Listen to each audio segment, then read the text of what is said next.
Good afternoon mga kabibi. Tingnan natin si Daddy sa labas.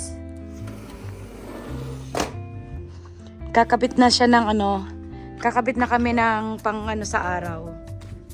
Pangsangga sa araw. Yun o. Yung namin, yung tent namin, hindi na namin gagamitin, tinapon na namin. So ito muna, try namin tong gamitin this year.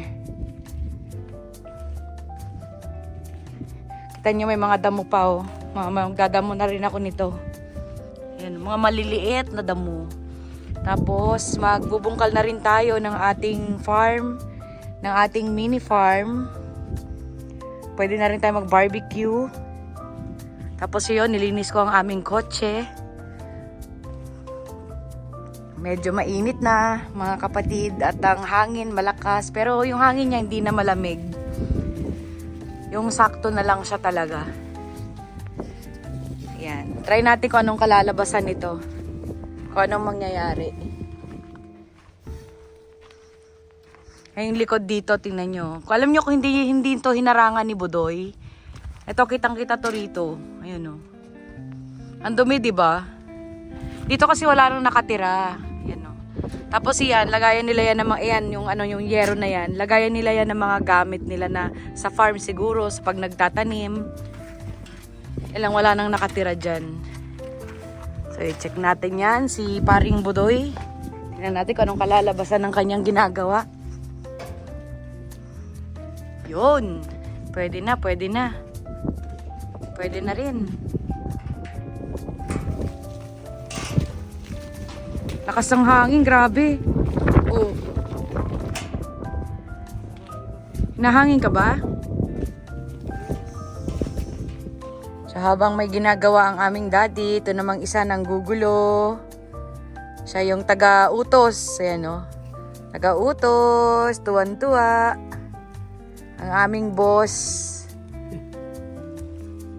Oo. Boss yan, boss. Oh. Ayan, syempre, tutulong din siya. Tagahawak ni daddy. O, tulong siya, hawak. Habang si daddy yan, tinatali. Siya naman, ayan o. Ginagalingan niya o, hawak-hawak o. Galing ah. Nailagay niya na yung part dito. Ayan. Sunod naman niya dito. Tingnan natin kung anong mangyayari. Pero tingin ko matibay naman yan kasi sa pader, yung bakal sa pader ang paglalagyan. Kaya okay lang siguro yan. Ayan o.